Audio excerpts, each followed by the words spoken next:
Yuk kita coba bedah bareng-bareng bahasa rahasia yang tersembunyi di setiap benda di sekitar kita. Ya, bahasa material. Pernah kepikiran gak sih kenapa ya bemper mobil itu kalau ketabrak dia penyok, tapi kaca jendela malah langsung pecah berkeping-keping? Padahal kan gaya yang diterima sama aja, tapi responsnya wah beda banget. Nah, jawabannya itu ada di dalam materialnya sendiri.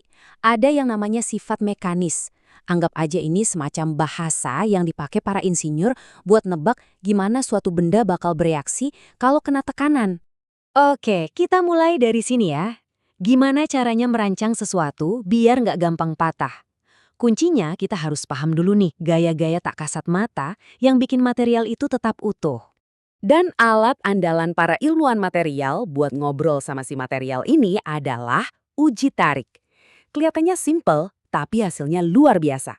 Intinya, kita ambil sampel material, terus ya kita tarik sampai putus.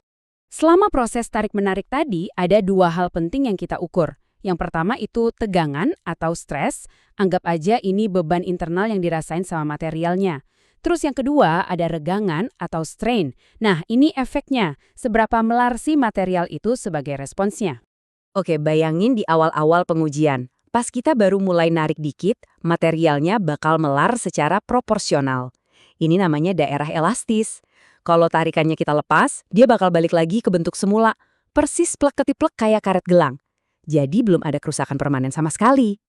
Tapi gimana kalau kita tarik terus? Nah, kita bakal sampai di satu titik kritis. Namanya titik luluh. Ini the point of no return. Lewat dari sini, setiap tarikan bakal bikin perubahannya jadi permanen. Kayak pas kita bengkokin sendok gitu loh. Kalau udah kelewat batas, sendoknya nggak akan bisa lurus sempurna lagi kan? Nah, itulah yang disebut deformasi plastis.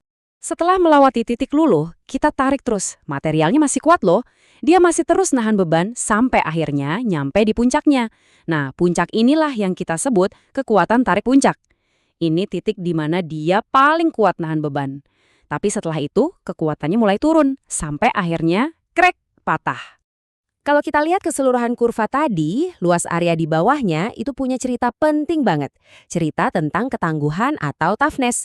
Ini bukan cuma soal seberapa kuat material itu, tapi soal total energi yang bisa dia serap sebelum akhirnya benar-benar patah. Jadi, material yang tangguh itu ya kuat, ya ulet juga. Tentu aja, di dunia nyata kan material nggak cuma ditalik doang. Ada banyak gaya lain. Yuk, sekarang kita lihat cerita lain yang diceritain sama gaya-gaya yang berbeda ini. Misalnya nih, ada uji tekan. Sesuai namanya, materialnya kita tekan sampai menggembung. Terus ada juga uji tekuk atau uji lentur.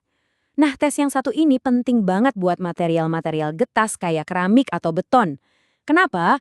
Soalnya mereka ini kuat kalau ditekan, tapi gampang banget patah kalau coba dibengkokin.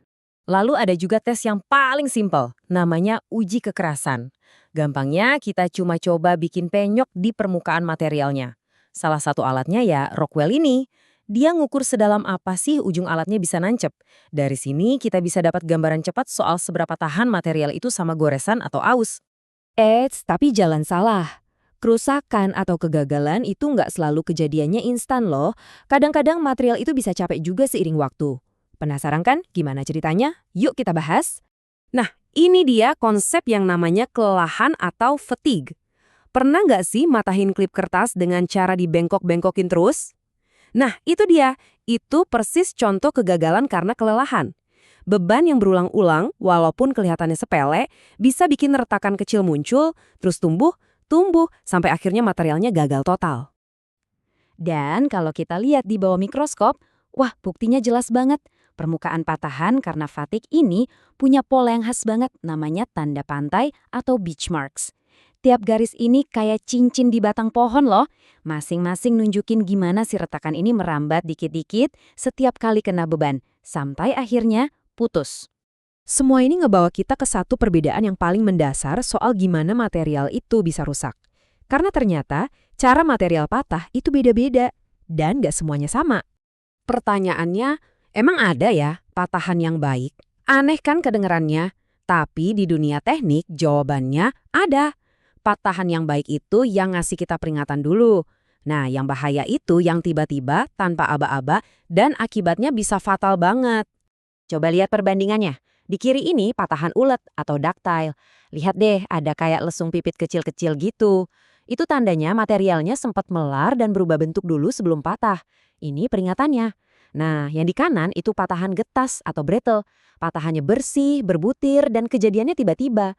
Nggak ada peringatan sama sekali. Nah, ini dia jawabannya kenapa bemper mobil itu dirancang buat penyok, bukan buat pecah berkeping-keping. Jadi, kalau dipikir-pikir lagi, semua benda di sekitar kita, dari jembatan super besar yang kita lewatin, sampai casing HP di kantong kita, semuanya itu punya cerita. Cerita tentang kekuatan dan kelemahannya yang udah tertulis di dalam sifat-sifat materialnya. Cerita gimana dia nahan beban, gimana dia menua, dan gimana akhirnya dia akan rusak. Proses membaca bahasa material ini sebenarnya simpel. Ada 3 langkah. Pertama, para insinyur melakukan semua tes tadi. Tarik, tekan, fatigue. Kedua, mereka baca hasilnya buat paham sifat-sifat kayak kekuatan dan keuletannya.